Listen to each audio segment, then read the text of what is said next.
매일 아침 꼭 챙겨야 할 뉴스 딱 3개만 골라서 깊게 들여다봅니다. 뉴스 세계 시간인데요. 오마이뉴스의 곽우신 기자 모셨습니다. 어서 오세요. 네, 안녕하세요. 박지훈 변호사 모셨습니다. 어서 오세요. 안녕하십니까. 네, 김종배의 시선집중 유튜브에서 라이브로 진행이 되고 있습니다. 검색하시면 바로 뜨니까요. 저희와 함께해 주시고요. MBC 미니 이용하셔도 됩니다.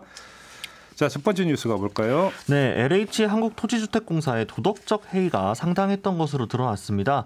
MBC가 한 납품업체 회계장부를 입수해 보도를 했는데 LH 임직원에게 수차례 뇌물을 전한 정황이 확인된 건데요. LH가 이제 건설하는 아파트 자재 납품 회사 중 한 곳에 이 회계장부를 보면 골프 비용 100만 원, 부산 출장 접대비 100만 원, 휴가비 300만 원, 전별금 300만 원 등이 꼼꼼하게 기재가 되어 있었습니다. 명절 때마다 LH 사무실에 찾아가 백화점 상품권도 돌렸다고 하고요. 심지어 LH 직원 배우자의 수술비부터 성매매 업소 비용 등도 포함이 되어 있었다고 합니다. 금액을 다 합치면 현금만 1억 6천만 원, 법인카드까지 합할 경우 3억 4천만 원에 달한다고 하는데 다만 장부에 이름이 적힌 이들은 돈을 받은 적이 없다고 부인하고 있습니다. 또 이보다 앞서 보도가 되었던 2020년 감사보고서에도 계약업체로부터 법인카드와 매달 50만 원의 용돈을 받거나 자동차 렌트 비용 2천만 원에 퇴직 후 취업 청탁까지 한 직원들도 다수 적혀져 있었는데요. MBC가 보도한 업체 역시 여러 납품업체 중 한 곳에 불과했고 특히나 그 크기도 상대적으로 작은 규모였다고 해서 이러한 사례가 빙산의 일각일 가능성도 제기되고 있습니다. 근데 사실 뭐 땅 투기만이 아니라 뭐 뇌물이니 뭐냐는 비리는 매년 10월에 열리는 국정감사를 보면 해마다 나왔던 얘기예요. 계속 나왔던 얘기입니다. 사실 뭐 새로운 얘기는 아닙니다. 네. 근데 문제는 최근에 그 숫자가 늘어나고 있더라고요. LH가. 그렇죠. 줄어야 되는데 더 늘고 있어요. 그러니까요. 예. 이게 이제 문제가 되는 거고, 그러니까 간단히 이야기하면 내부에서 지금 이게 걸러지는 시스템이 거의 작동이 안 되고 있다. 이게 핵심 문제 아니겠습니까? 그렇죠. 감사 같은 거를 하면 줄거나 뭐 해야 되는데 뭐 우리 최초 이거 발견 경위도 자신의 이름이 그냥 버젓이 있다가 지금 발견됐던 거잖아요. 그렇죠. 그 정도로 크게 심각하게 생각하는 것 같지 않고 안 걸릴 것이다. 괜찮을 것이다. 이런 어떤 생각들이 만연해 있는 게 아닌가. 뇌물도 마찬가지고요. 이번 투기도 마찬가지고 다 그렇게 보입니다 지금. 그러니까 이제 LH 임직원들이 뇌물을 받고 하는 문제가 단순히 이제 개인의 비리로만 끝나는 것이 아니라 사실 이런 식으로 납품업체들 간의 이제 뇌물 경쟁이 비일비재하게 되다 보면은 자연스럽게 LH가 건설하게 되는 공공주택들의 퀄리티가 떨어질 수밖에 없는 거 아닙니까? 그렇죠. 그 피해는 그대로 그 임차인들이나 세입자들에게 돌아가게 되는 거거든요. 행복주택 같은 경우에 LH가 건설한 행복주택들의 뭐 곰팡이 문제라든가 뭐 배관 문제, 뭐 터지고 뭐 동파 항상 그런 문제가 끊이지 않고 보도가 됐고 그때마다 뭐 수리해주면 된다라는 식으로 대처해 왔지만 애초부터 이런 식으로 납품업체들이 제대로 그럼 이렇게 뇌물 주고 이렇게 돈 쓰는 곳들이 이렇게 경쟁하고 되고 있는데 이게 제대로 관리가 되겠습니까? 건축하고 했을 때 QC 자체가 안 되는 거죠. 그러면 그러니까 단순히 그러니까 이거는 이 LH 하나의 문제를 끝나는 것이 아니다. 전 국민적인 문제로 봐야 된다고 생각이 듭니다. 그렇죠. 오히려. 네. 공기업 같은 경우는 넘버 원은 사장님이시고 네. 넘버 투가 제가 알기로는 감사거든요. 공기업 같은 경우. 그죠? 네. 근데 이제 그 공기업 감사가 전혀 기능을 못 하고 있다. 뭐 이렇게밖에 이야기가 안 되는 거 아니겠습니까? 넘버 투나 되시는데. 근데 왜 그러면 넘버 투나 되시는 감사는 전혀 기능을 못 하는가? 여기에는 여러 가지 어떤 그 진단이 나오던데 낙하산. 네. 그러니까 이 낙하산도 중요한 원인이다라는 지적이 이미 나오고 있죠. 부인할 수 없는 사실입니다. 무슨 뭐 전리품 나눠주듯이 공기업 감사 자리를 전부 다 무슨 뭐 캠프 출신이라든지 맞습니다. 예. 뭐 이제 그 낙선한 뭐 사람 막 안 친다든지 이런 식으로 해버리면서 전혀 그 전문 역량을 갖추지 못한 사람을 갖다가 꽂아 놓으면 감사가 아니에요. 예. 그죠? 네. 감사 기능이 작동이 되겠습니까? 그러면 안에서 그러니까 제어되는 부분은 아무것도 없게 되는 거죠. 그렇죠. 그러니까 저렇게 활개치는 거 아닙니까? 세상 무서운 줄 모르고. 네. 그죠? 안타깝기도 하고 답답하기도 하고 예. 결국 LH에서 발주도 하고 뭐 다 하잖아요. 결국은 돈 받아가지고 서로 돈 더 내라고 아마 이런 게 만연해 있기 때문에 사실은 그 밑에서 뭐 납품하거나 하도급하거나 뭐 발주 받거나 이 업체들은 서로 경쟁해서 돈을 지금 갖다 바치는 구조가 아닌가. 이런 상황이라면 곽 기자 지금 지적한 것처럼 제대로 된 공사가 또 될 것이며 아주 심각합니다, 사실은. 그러니까 이제 그 작년도 재작년 뭐 3년 전 국정감사 내용을 찾아보면요. LH 직원들의 뇌물 수순이 그러니까 그 비리 내용이 계속 국정감사장에서 얘기가 되는 게 나와요. 그런데 같은 패턴의 비리가 한 해도 거르지 않고 반복이 되는 이유를 한번 LH가 한번 대답을 한번 해보기 바랍니다. 그렇죠. 그러니까 예를 들어서 뭐 구멍이 없는 조직은 없을 수가 있으니까 없다고 보니까 다 있겠죠. 나올 수는 있죠. 근데 그러면 그걸 이제 그 문제가 발생하면 그 다음에 틀어 막아야 되는 거 아닙니까? 어떻게든지 간에 내부 방비를 해서. 근데 이게 왜 반복되느냐라는 거죠. 왜 이런 얘기하기 좀 그렇지만 최소한 같은 방식은 아니어야죠. 다른 방식, 그것도 잘못된 거지만 감사를 했는데 똑같은 방식으로 계속 반복되는 거예요. 그것도 그렇고 대놓고 자기 이름 걸고 그거를 산다는 것도 그렇고 참 대단한 것 같아요. 그러니까 항상 비만 내리면 그것만 잠깐 피하면 되겠다라는 마인드로 일을 해왔던 게 아닌가 싶긴 합니다. 그렇죠. 그러니까 국정감사장에서도 호통 한번 듣고 죄송합니다, 뭐 시정하겠습니다, 다음에 다른 모습 보여드리겠습니다. 한번 지나가고 나면 바로 그거죠. 아무도 관심 안 가지니까 그러니까요. 또 지나가고 또 1년 있다가 또 국정감사장 다시 나와서 죄송합니다, 꼭 고치겠습니다. 한번 하고 지나가고 또 반복하는 거예요. 뭐 이유가 없는 거죠. 이렇게 이런 비유가 적당한지 모르겠습니다만 고삐 풀린 망아지는 고삐를 더 죄는 것 외에는 방법이 없습니다. 맞습니다. 그죠? 예, 맞습니다. 두 번째 뉴스로 넘어가죠. 네, 오세훈 국민의힘 후보와 안철수 국민의당 후보 간의 서울특별시장 보궐선거 후보 단일화가 결국 1차 데드라인인 후보 등록 시한을 넘기게 됐습니다. 어제 실무협상단과 후보 당사자들은 수차례 합의를 도출하기 위해 만남과 헤어짐을 반복했지만 결과는 달라지지 않았는데요. 어제 오전 협상을 재개했었던 실무협상단은 이 약속을 지키기 어렵게 됐다라면서 이견을 보인 채 해산을 했습니다. 하지만 안철수 후보가 이 협상 결렬 1시간여 만에 입장문을 내고 오세훈 후보가 수성 제안의 여론조사 방식을 전적으로 수용하고자 한다라고 물꼬를 열었습니다. 오세훈 후보가 환영한다라고 화답을 하면서 양측 실무협상단이 다시 만났었는데요. 극적 타결될 것 같았던 협상 테이블이 구성된 지 20분 만에 다시 끝났습니다.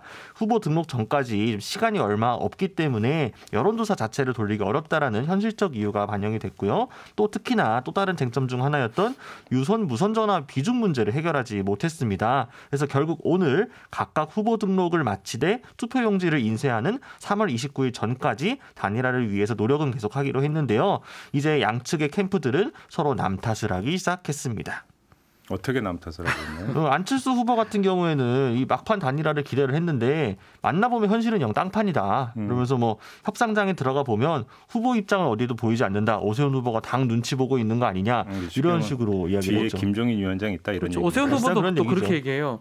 유무선 얘기가 다 끝난 걸로 나왔다고 생각했는데 또 와서 이제 얘기를 하니까 이거는 뭐 다 받아들인다는 뜻이 아니다라고 또 오세훈 후보 측도 좀 안철수 후보 측을 좀 비난하는 모양새입니다. 네, 오세훈 캠프에서도 어제 논평을 통해 가지고 안철수 후보가 지금 이미지 정치하고 있다라고 비난을 했습니다. 받는다고 해가 와가지고 다시 유무선 무선만 100% 하자라고 얘기하면 사실은 협상이 될 수 없는 거 아니냐라고 오세훈 후보 측도 마찬가지로 뭐 비난하고 비판하고 있는 상황입니다. 근데 뭐 엄밀하게 이제 하고 과거를 반추해 보면 여든 야든 단일화 이제 그 협상을 할 때 뭐 밀당이라고 하는 것들은 어마어마하게 치열하게 진행이 됐죠. 네, 그래서 맞습니다. 뭐 밀당이 이렇게 진행되는 걸 가지고 뭐라고 할 뭐 필요는 없을 것 같고요. 뭐 단일화 협상이 그렇게 쉽겠습니까 말처럼. 그렇죠. 예. 근데 눈길을 끄는 부분은 살벌하다라는 거죠. 무서워요. 그러니까 예를 들어서 아주 그 협상장에서 밀당이 이루어지는 건 좋은데 장외에서 벌어지는 설전이 이건 거의 전쟁 수준 아닙니까? 뭐 정신 나갔다 이런 얘기까지 지금 나오고 있는 상황이에요. 네, 물론 뭐 이제 그 말이 나온 맥락은 이 단일화가 아니라 이제 조금 다른 문제가 겹쳐있긴 합니다만. 뭐 이제 부인 얘기 나오면서 네, 그것 때문에. 근데 사실은 뭐 그 문제와 이 문제가 완전히 별개의 문제는 또 아니기 때문에 사실상 지금 김종인 위원장은 계속해서 안철수 후보에 대해 비판적인 스탠스를 유지하면서 날선 말을 해놓고 압박을 하고 있으니 오히려 더 당내에서는 특히 중진들 같은 경우에는 김종인 위원장이 단일화 판을 깨고 있는 거 아니냐라는 식의 불만들이 지금 여기저기서 나오고 있는 거죠. 그 리더십 자체에 대한 이 문제까지 연결되고 있는 거예요. 단일화 문제가. 근데 뭐 또 김종인 위원장 입장에서는 이거 만약에 안철수 후보로 되고 뭐 예를 들어서 서울시장이 되거나 이런다면 본인은 그 국민의힘에 있긴 좀 어려워지거든요. 또 그런 것도. 근데 이 19일, 18일이 이제 어쩌면 1차인데 이때 되면 되는 건데 이제 안 됐으면 이제 아주 또 지리한 싸움이 또 되지 않을까 또 생각이 들어요. 29일이거든요. 인쇄가. 그때까지도 계속 비슷한 양상이 좀 반복되지 않을까. 근데 한편으로는 룰의 싸움이기도 하잖아요. 그 룰에 따라 가지고 이 성패가 왔다 갔다 한다고 생각하면 받기도 쉽지도 않을 것 같기도 하고 또 그 와중에 장외에서 또 설전을 벌리기도 하는 것 같고 또 그 나경원 후보하고 오세훈 후보하고 둘이 이제 경선 과정에서도 뭐 한편으로는 뭐 나경원 후보 주장이지만 국민 경선 100% 때문에 졌다라고 얘기하기도 하거든요. 그래서 이거는 정말 어쩔 수 없는 거 아닌가 또 생각도 듭니다. 4839님이 정신 나갔다는 말까지 나왔으면 나중에 단일화에서도 서로 안 도울 것 같아요라고 문자 보내주셨는데 그러니까 사실 아름다운 단일화는 물 건너갔다 이런 표현을 많이 쓰던데 네. 아름다운 단일화라고 하는 아주 좋은 표현을 그러니까 현실 버전으로 바꾸면 효율적인 단일화거든요. 그렇죠. 문제는 후보 간 단일화가 이제 기층 단일화를 끌어낼 수 있느냐. 그러니까 현장에서 그러면 양당 조직이 같이 손잡고 같이 뛸 수 있는 분위기를 만들어낼 그렇죠. 수 있느냐 없느냐. 이게 중요한 문제인데 이거는 좀 이건 어려워졌어요. 19일 전에 됐으면 몰라도 이제 그건 어려워졌어요. 너무 분위기가 살벌하다 보니까 이렇게 감정이 켜켜이 쌓여가는 과정이 돼버리면 어떻게 되겠는가. 이건 좀 봐야 되는 그런 문제 아니겠습니까? 네. 그럼에도 불구하고 정치라고 하는 게 워낙 생물이기 때문에 그렇죠. 네. 어떻게 될지 모르는 거죠. 네네. 그렇죠. 말 그대로 야구의 그 전설. 끝날 때까지 끝난 게 아니라고. 그렇죠. 이건 아직 어찌 될지 아무도 모릅니다. 정말 정치는 끝나봐야 이게 이런 거구나라고 알 수 있는 것이다. 그렇게 단정 예단은 지금 할 필요도 없고 할 수도 없는 겁니다. 2차 데드라인까지 한참 남았기 시간 많이 남았으니까. 이거 이렇게 구도가 흘러가게 되면은 선거판 전체에 영향을 미치기 때문에요. 이게 또 계산기를 열심히 다들 두드리고 있을 겁니다. 이제 3부에서 국민의힘 주호영 원내대표 인터뷰가 예정이 돼 있으니까 이때 좀 자세히 좀 질문을 던져보도록 하겠습니다. 자, 마지막 뉴스로 넘어가죠. 네, 이명박 정부 시절 국가정보원으로부터 금전 지원을 받고 관제 시위를 주도한 혐의로 기소됐던 추선희 전 어버이연합 사무총장이 대법원에서 실형이 확정됐습니다. 대법원은 국가정보원법 위반으로 기소된 그에게 징역 10개월을 선고했던 원심을 확정했는데요. 또한 지시법 위반과 공갈, 명예훼손 혐의 역시 모두 인정되어 징역 1년 6개월에 집행유예 3년도 선고가 됐습니다.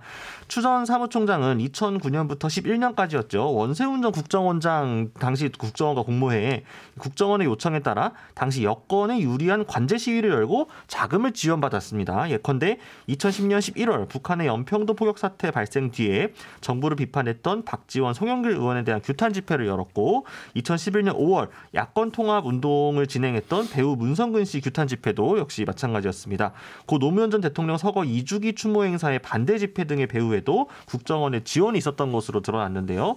2013년 8월 CJ그룹을 좌편향 기업이라고 주장하면서 집회를 벌인 다음에 마치 국정원을 통해 영향력을 행사할 것처럼 CJ를 협박해 2,200만 원을 갈취한 혐의도 인정됐습니다. 그러면 어버이연합의 어버이는 국정원이었던 건가요? 정리하면? 뭐 그렇게 봐도 뭐 지금 국정원 아니고요. 아니 국정원이 다 시켜서 그러니까 시키는 대로 다 한 거잖아요. 아니 근데 CJ는 국정원 시킨 건 아니었는데 마치 있는 것처럼 호가호위한 약간 느낌이 됐으니까요. 국정원이 뒤에 있는 것처럼 뭔가 있는 것처럼 얘기했던 거고. 뭐 지금 국정원 아니고요. 그 당시 정부의 국정원이 이제 뭐 그렇게 볼 수도 있는 건데 결국은 관제 시위 자체가 뭐 혐의가 완전히 입증됐다고 보면 될 것 같습니다.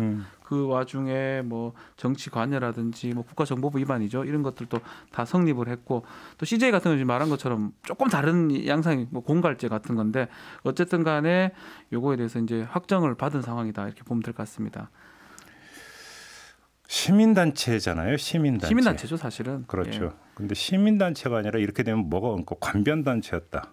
뭐 이렇게 봐야 되는 겁니까? 관제 시위니까 관변단체, 시민단체가 아닌 거죠.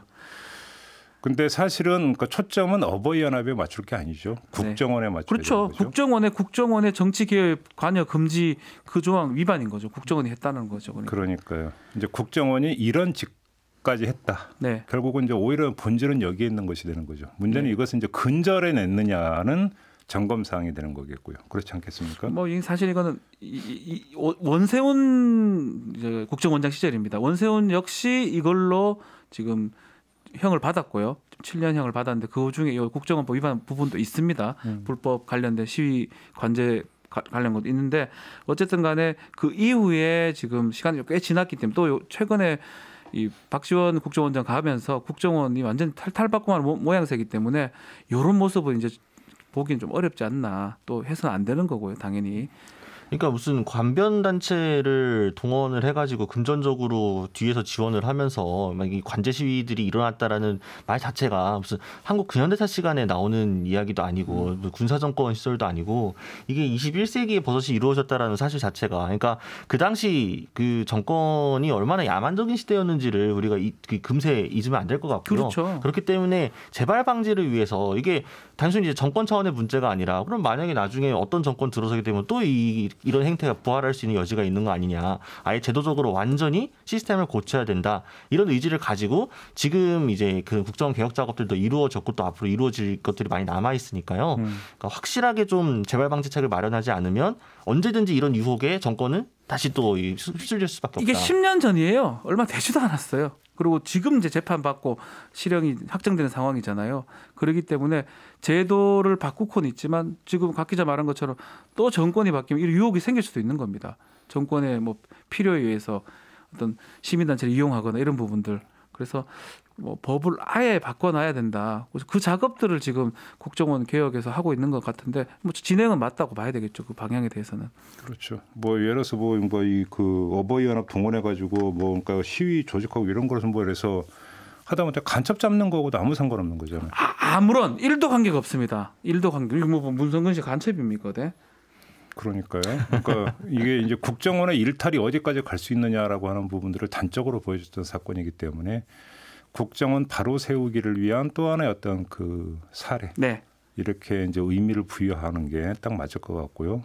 대법원에서 확정이 됐기 때문에 이건 뭐 이제 더 이상 그 뭐 논란의 여지도 없는 그렇죠. 그런 사건으로 정리가 됐다. 이렇게 봐야 될 것 같습니다. 알겠습니다. 자, 오늘 뉴스 세계 이렇게 마무리하겠습니다. 박지훈 변호사, 곽우신 기자와 함께했습니다. 고맙습니다. 감사합니다.